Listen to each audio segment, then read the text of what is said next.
Teman-teman, selamat pagi. Assalamualaikum warahmatullahi wabarakatuh.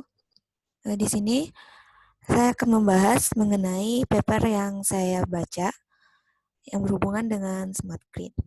Paper ini berjudul A Practical Pricing Approach to Smart Grid Demand Response Based on Load Classification.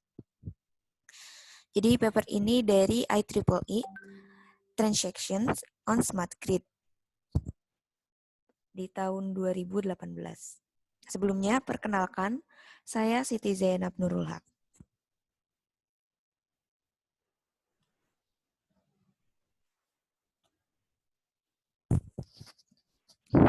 Outline yang akan dibahas itu ada abstract, introduction, market structure, and overview of demand response atau DR, pricing, load adjustment, model for controllable load atau CL, consumer classification based on density peaks, lalu ada detail pricing modelnya, setelah itu ada case studies, lalu yang terakhir akan membahas mengenai conclusion. Yang pertama itu abstrak. Pada paper ini menerangkan bahwa skema pricing merupakan suatu hal penting dalam memanage large scale atau skala besar dan pengaturan distribusi beban pada smart grid. Skema pricing yang digunakan adalah bertujuan untuk menganjurkan konsumen yang berbeda-beda untuk berpartisipasi dalam demand response atau DR dari konsumen pada perencanaan list harga yang diusulkan. Nah, di paper ini menggunakan beberapa metode. Yang pertama itu ada algoritma classification, lalu perspektif pada wujud pelayanan beban, pricing model, di mana permasalahan program non-linear, hal ini yang diusulkan untuk meminimalisir cost dari keseluruhan operasi. Lalu yang ketiga, ada fungsi distribusi, di mana fungsi distribusi ini menggunakan the Bayesian discrete probability yang diadopsi untuk mengambil kebiasaan konsumen. Lalu yang keempat, ada sebuah incentive compatible constraint atau IC constraint ditambahkan untuk mengambil sebuah informasi pribadi nyata atau sebuah informasi secara real dari pengaturan beban. Di sini menawarkan konsumen seminimal mungkin sesuai marginal cost konsumen itu sendiri.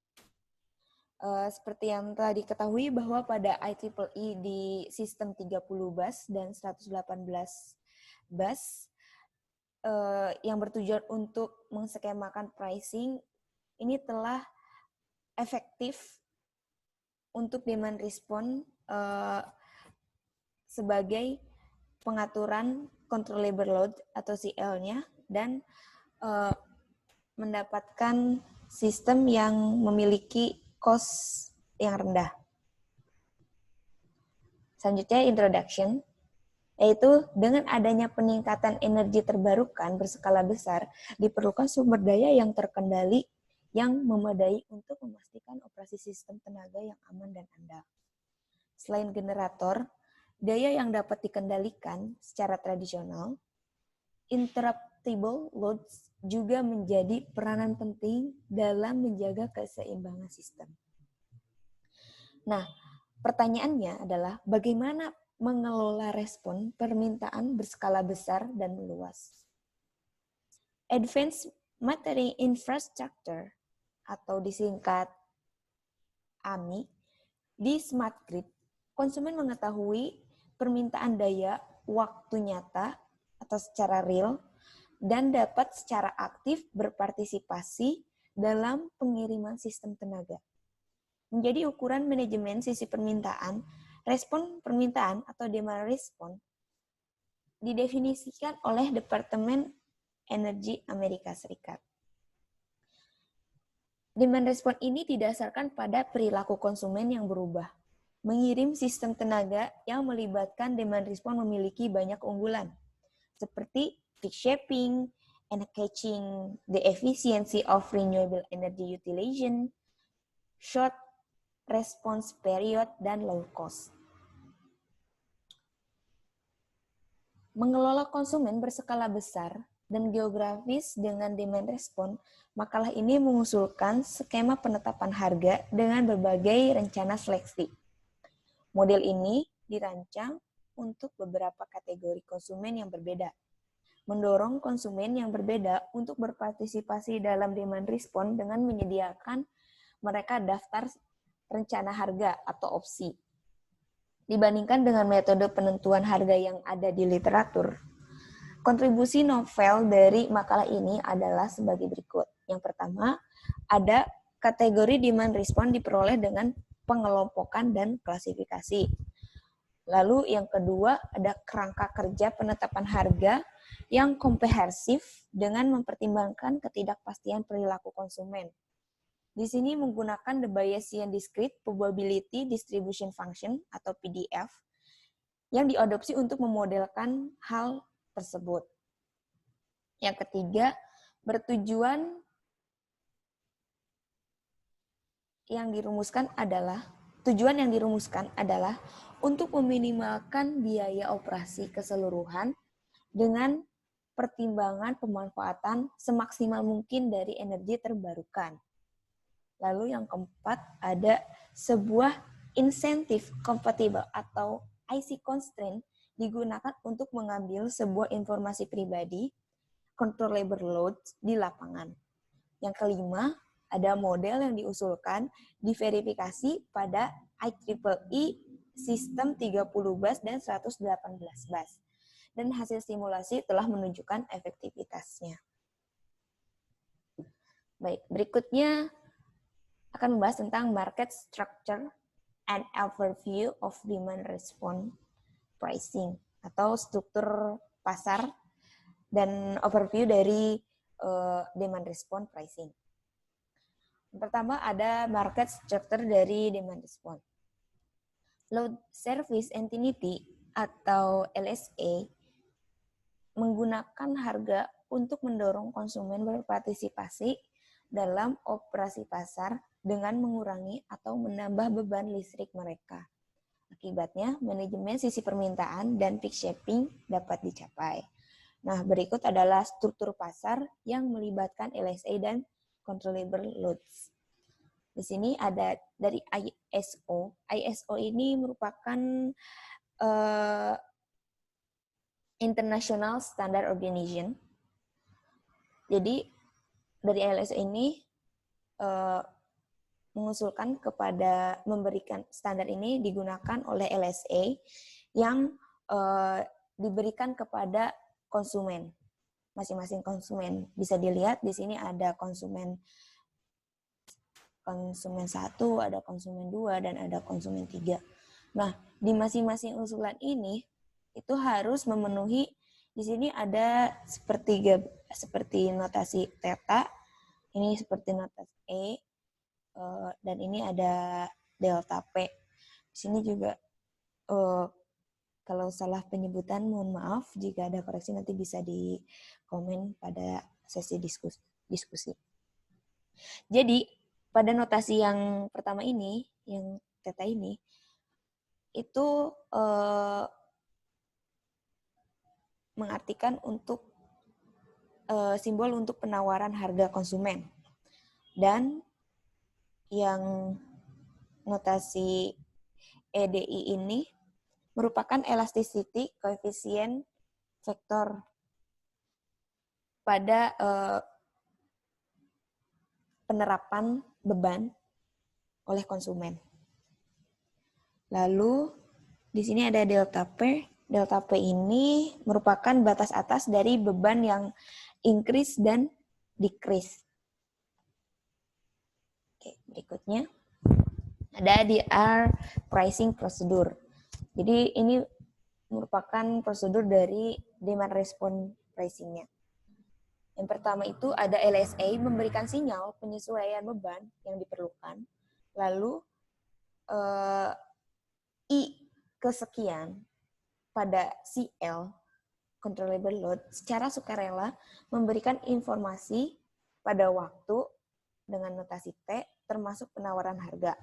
Batas atas penentuan beban, dan koefisien elastisitasnya. Atau bisa kita simpulkan tadi menggunakan yang notasi theta, EDI, dan delta P. Nah, berdasarkan kategori klasifikasi, LSA merancang daftar rencana harga untuk CL atau controllable load. Ini berdasarkan dengan kategori klasifikasi. Nah, LSA ini didesain itu untuk melist dari harga yang direncanakan oleh controllable loads. Nah, setelah itu, selama mendesain rencana, LSA menggunakan the bias discrete PDF untuk mensimulasikan perilaku ketidakpastian konsumen atau perilaku konsumen yang berbeda-beda. Nah, setelah itu, jika sebagian besar konsumen tidak menganggap harga pada paket sesuai, maka kembali ke angka 2, yang I kesekian CL secara sukarela memberikan informasi. Jadi konsumen ini memberikan informasi pada jadwal waktu, ya termasuk penawaran harga, batas atas penentuan beban, dan koefisien elastisitas. Nah, hal ini mereka cenderung memberikan informasi penawaran secara akurat karena adanya IC constraint sebelumnya. Berikut adalah flowchart dari skema pricing di R. Jadi dari sinyal yang diberikan oleh LSA, itu demand responnya itu diberikan kepada konsumen dengan penawaran harga. Itu informasi yang didapatkan dari konsumen itu berupa tadi penawaran harga, lalu batas atas dari beban, baik itu increase dan decrease-nya, lalu ada elasticity koefisien vektornya. Lalu selain itu konsumen tidak ditawarkan pada informasi forecast oleh LSA. Nah, ini bagian ini merupakan penawaran pasar. Nah, setelah itu lalu klasifikasi dari konsumen, maka akan didapat di sini ada penawaran harga, batas atas beban, lalu koefisien elastisitasnya. Lalu di sini, nah notasi ini menggambarkan dari harga kompensasi pada beban naik dan turun yang terpasang di K kesekian dalam satuan waktu. K ini merupakan tipe. Nanti akan dibahas selanjutnya. Nah, setelah itu menggunakan Bayesian PDF ini memprediksikan pilihan konsumen, lalu setelah itu mengoptimalkan hasil dari modelnya itu dengan harga yang ditentukan, pricing atau pricing decision, lalu menentukan pricing decision-nya. Oke, selanjutnya load adjustment model for controllable load atau CL. Nah, biasanya penetapan harga pada beban untuk CL ini ditujukan oleh sebuah fungsi linier seperti berikut. CDIT sama dengan penawaran harga dot batas atas dari beban. Hal ini dikarenakan fungsi linier yang simpel dan dapat lebih mudah dimengerti oleh konsumen. Sebetulnya pada kasus-kasus yang lain juga dapat digunakan dengan eksponensial yang mungkin lebih rumit daripada fungsi linier, daripada fungsi eksponensial dan lainnya. Nah, bagi konsumen yang berpartisipasi dalam operasi pasar, keuntungannya adalah perbedaan antara kompensasi yang diterima dan biaya beban. Nah, dapat dituliskan dengan formulasi sebagai berikut, seperti yang ditulis di sini. Nah, ini. Selanjutnya adalah hubungan antara beban yang dipasang dan harga adalah sebagai berikut. Jadi pada paper ini untuk tanda plus itu menggambarkan atau menotasikan bagian beban yang yang increase. Sedangkan untuk notasi minus itu menggambarkan beban decrease. Seperti yang di sini, itu artinya di sini ada notasi plus, di sini ya itu menggambarkan increase, sedangkan yang minus di sini menggambarkan untuk notasi decrease, beban yang decrease.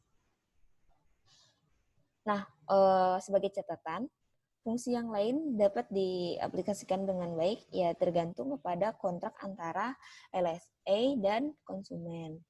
Nah, berikut adalah gambar dari hubungan antara compensation price, jumlah load adjustment, dan load elasticity koefisiennya.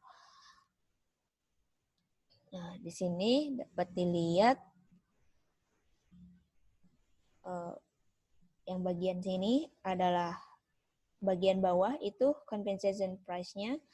Ini amount of adjustment load-nya atau delta P-nya.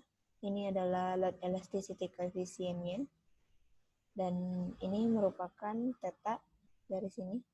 Merupakan dari penawaran harga konsumennya. Bisa dilihat bahwa ini akan meningkat. Jadi hasilnya itu akan linear. Selanjutnya ada consumer classification. Ini tergantung based on density peaks-nya. Pada bagian ini, algoritma pengelompokan yang relatif baru namun unggul berdasarkan density peak diperkenalkan dan digunakan. Hal ini diusulkan oleh Redquist dan Layo. Gagasan utama dari algoritma ini berdasarkan pada asumsi bahwa titik inti dari setiap cluster dikelilingi oleh titik-titik high density yang jauh dari titik-titik high density lainnya. Berdasarkan algoritma ini, untuk distribusi sampel yang tidak pasti, sehingga dapat diterapkan untuk mengklasifikasi konsumen dengan perilaku pasar yang tidak pasti. Kunci algoritma dari klasifikasi konsumen berhubungan dengan density peak algoritma adalah sebagai berikut. Yang pertama adalah the load increase sample dari X plus X. Di sini menggambarkan dari konsumen, pilihan konsumen, dan decrease sample dari pilihan konsumen yang X-min ya. Tadi telah dijelaskan plus dan minus itu untuk increase dan decrease-nya. Nah, di sini terdapat 3 fiturnya. Nah, maksudnya 3 fitur di sini ada theta, delta P, dan EDI. Yang kedua adalah menghitung nilai daerah density dari semua sampel dan jarak titik lokasi pada daerah density. Daerah density untuk sampel increase dan decrease-nya dapat dituliskan sebagai berikut. Nah, untuk increase dan decrease-nya ini sama saja. Untuk row plusnya, lalu DIJ-nya juga di sini, maka fungsinya akan jadi seperti ini. Jadi untuk satu yang akan bernilai 1 jika DIJ-nya lebih kecil dari DC. Lalu akan bernilai 0 jika DIJ-nya lebih besar atau sama dengan dari DC. Pilih sebuah appropriate. Yang ketiga itu pilih sebuah appropriate threshold-nya. Ini yang increase dan decrease. Dituliskan sebagai berikut. Itu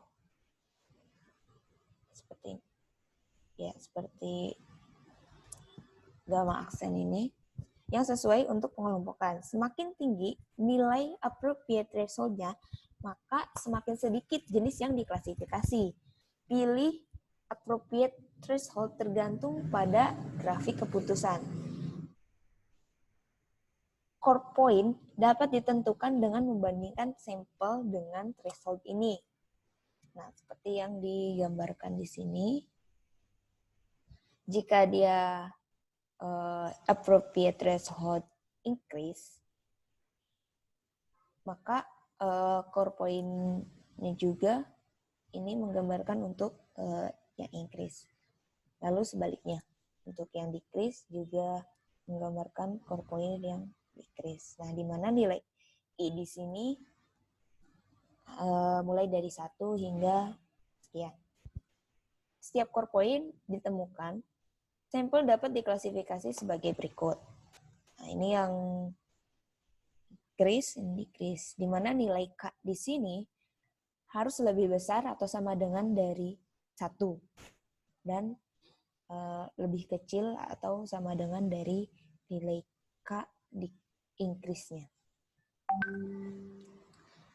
Lalu yang keempat ada sampel diurutkan sesuai dengan nilai-nilai regional density mereka. Setelah itu mereka dapat diklasifikasikan menjadi berbeda kategori sesuai dengan jarak mereka ke core points-nya. Nah, untuk detail pricing modelnya, di sini menggunakan Bayesian model untuk memilih kebiasaan yang tidak pasti dari konsumen. Nah, tujuan dari optimization modelnya itu ada tujuan objektif, ada tujuan dari constraint-nya, dan ada tackle dari IC constraint-nya. Lanjut ke case study. Case study di sini ada tabel 3 dan tabel 4 untuk memberikan sebuah data pada node yang tabel 3 ini pada node 7. Itu untuk CWN di sini menggunakan wind turbine ya. WN di sini tuh menggambarkan wind turbine. Jadi ini price untuk wind turbine-nya. Yang pada node 7 itu di $30 per megawatt hour. Lalu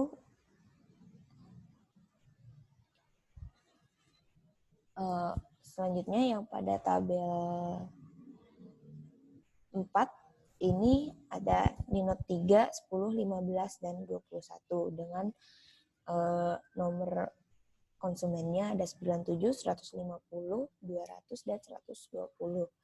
Nah, untuk bebannya itu di 20 megawatt, 35 megawatt, 40 megawatt, dan 50 megawatt.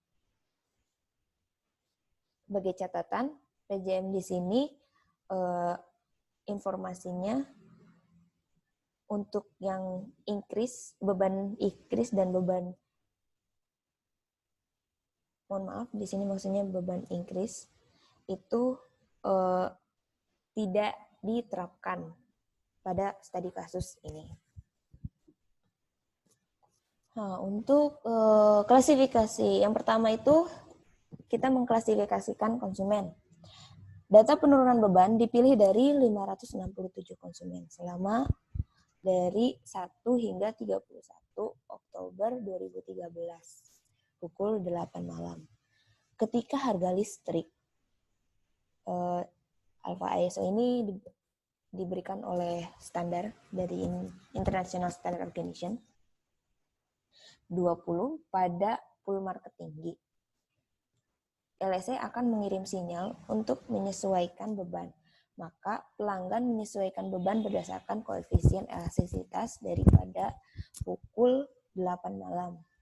Menurut harga listrik dalam periode beban puncak pada Oktober 2013 di PJM, harga listrik tinggi itu di Alpha ISO 20 ditetapkan menjadi $75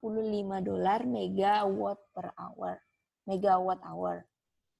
Berdasarkan klasifikasi yang dijelaskan sebelumnya, konsumen dapat dibedakan menjadi 5 kategori. Berbeda seperti yang ditunjukkan pada gambar berikut ini. Nah, di sini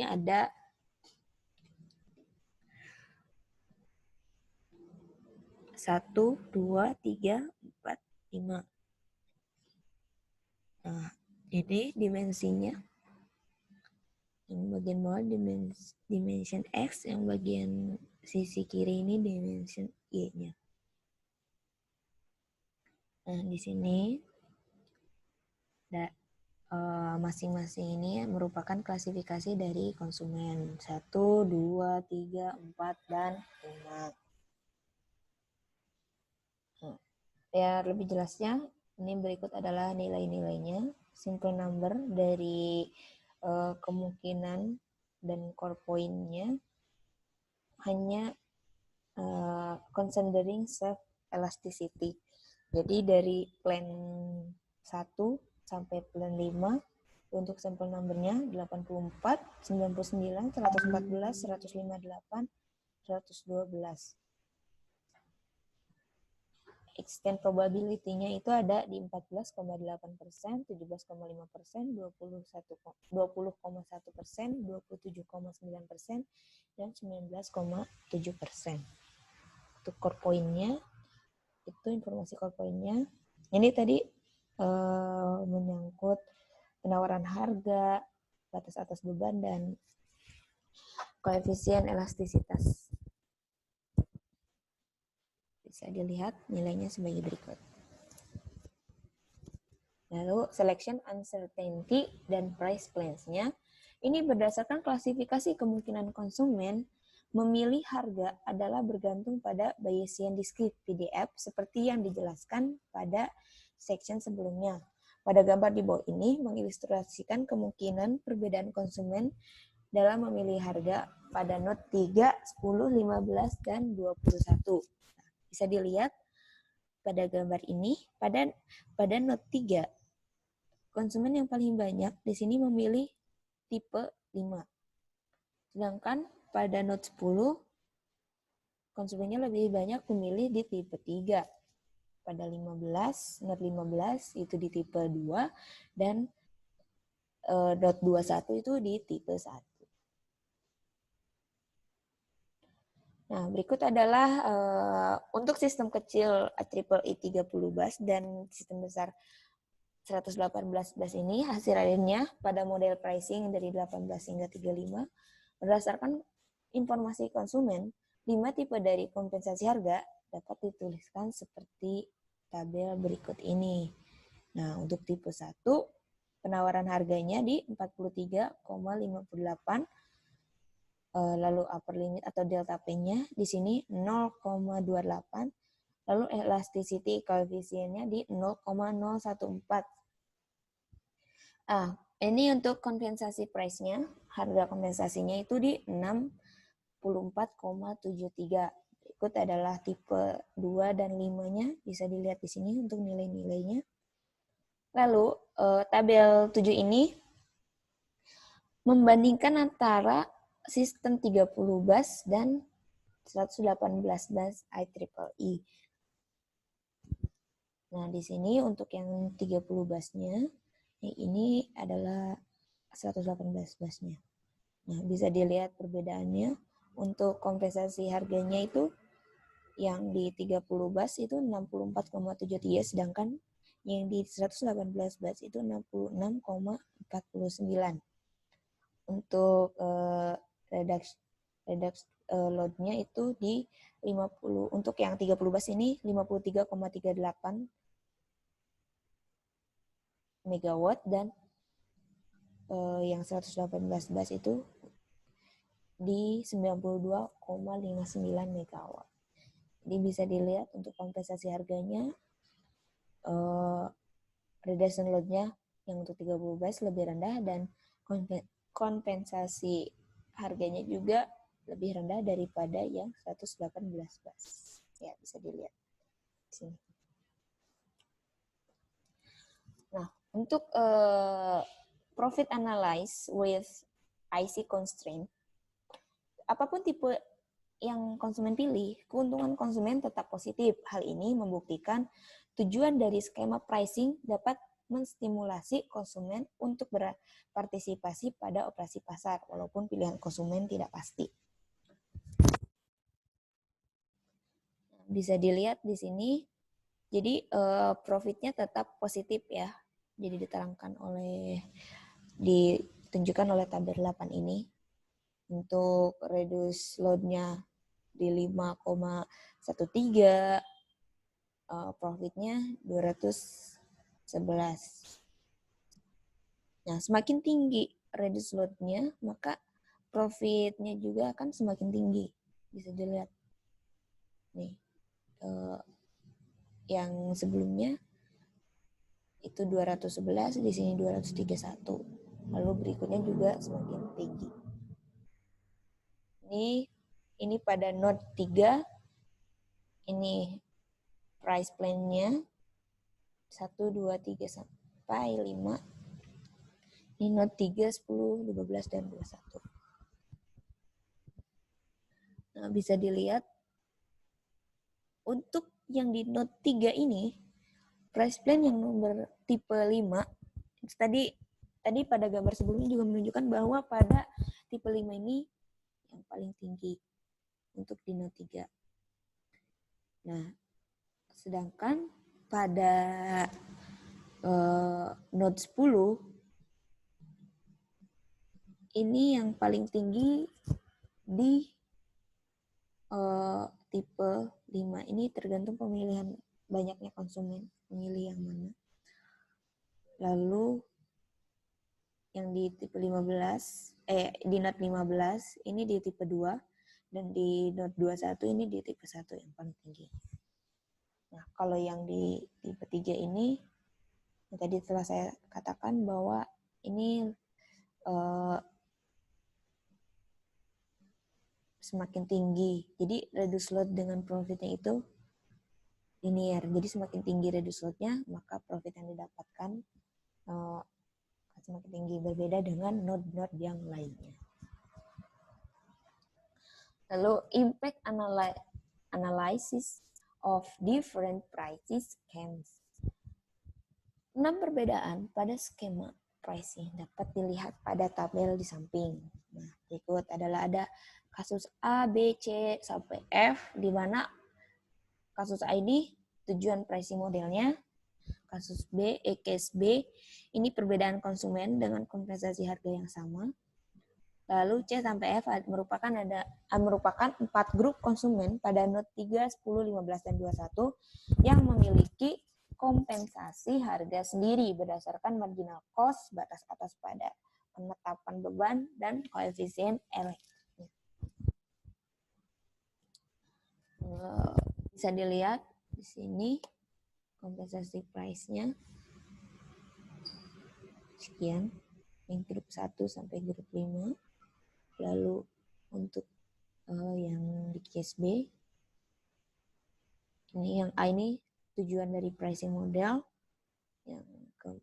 yang B ini perbedaan konsumen dengan kompensasi harga yang sama, kompensasi harganya sekian.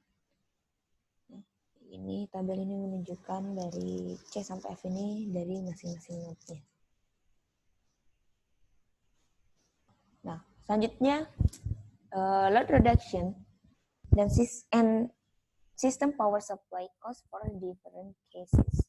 Jadi di sini ada kasus A, B, C, D, E, dan F. Untuk skenario ini bisa dilihat bahwa load reduction-nya yang di kasus A ini paling tinggi. Hanya saat delta T itu lebih baik dari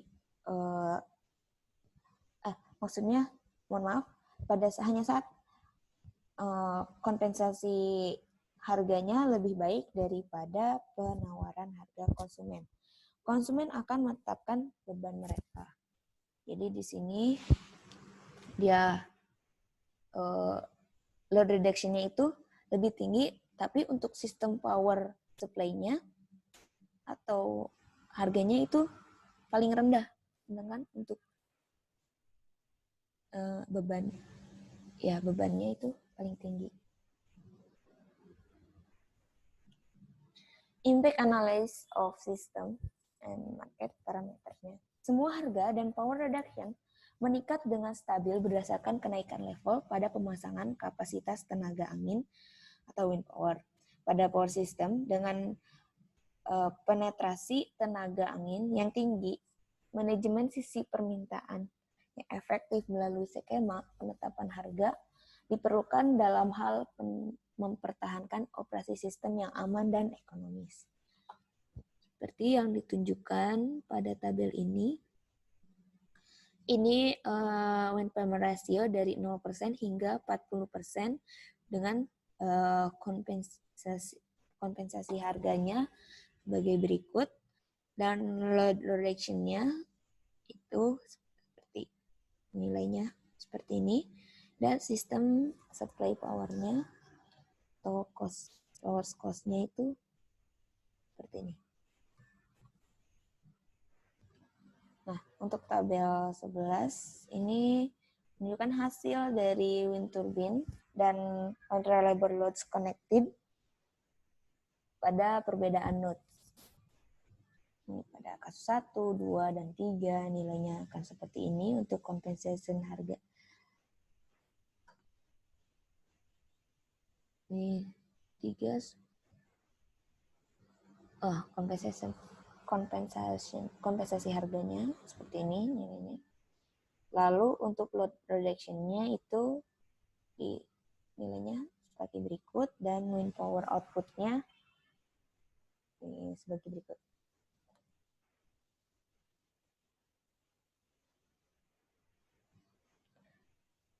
Untuk price load production undernya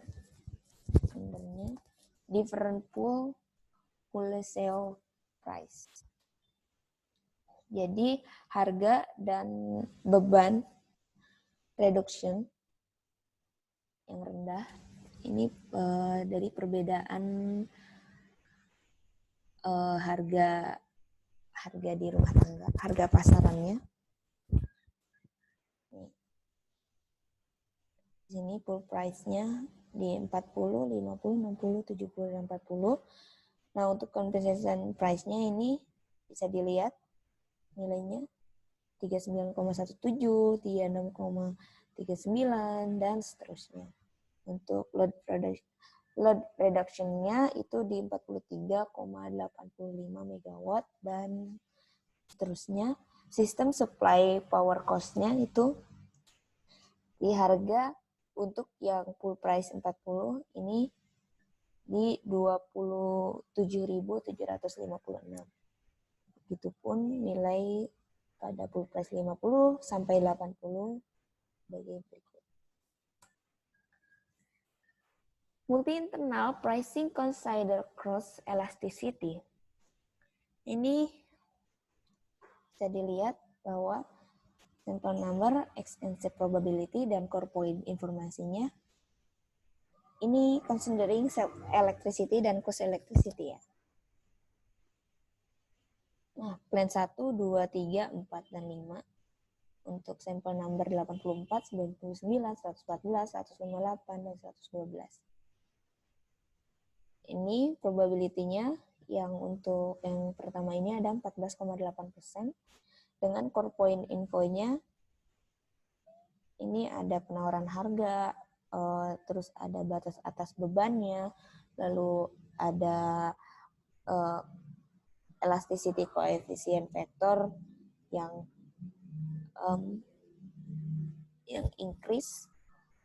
decrease, lalu ini ada yang increase,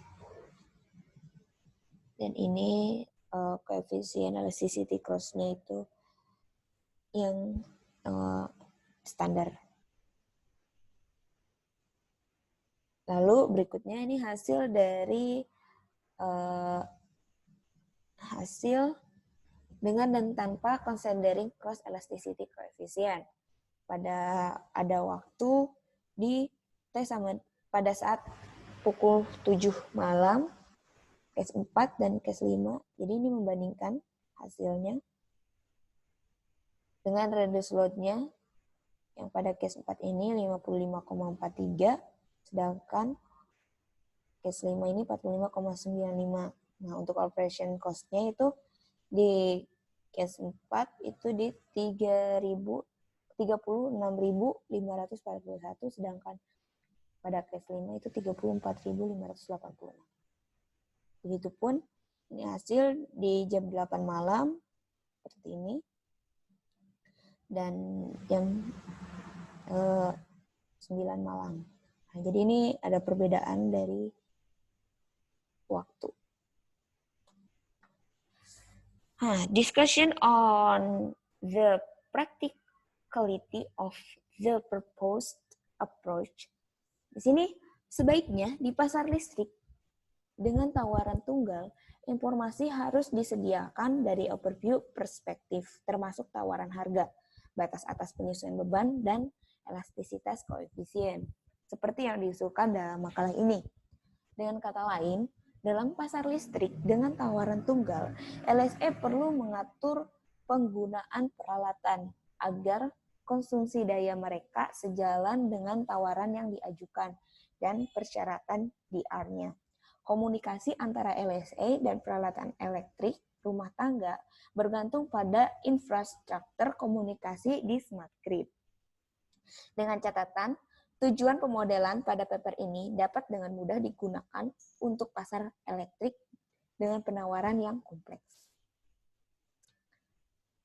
Baik, yang terakhir adalah kesimpulan atau conclusion.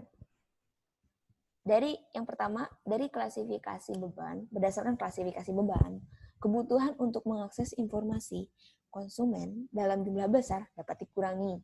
Yang kedua, hasil dari pengenalan IC constraints hanya ketika konsumen memilih jenis harga yang tepat, keuntungan tertinggi dapat dijamin. Jadi ketika konsumen memilih harga yang tepat, maka keuntungannya pun akan tinggi. Yang ketiga, konsumen dapat memilih secara fleksibel, sehingga lebih efektif dalam electricity market operasinya atau operasi pasar dari listriknya. Nah, kemudian yang keempat, memberikan sinyal harga yang sesuai untuk memberikan fasilitas integrasi pada wind power.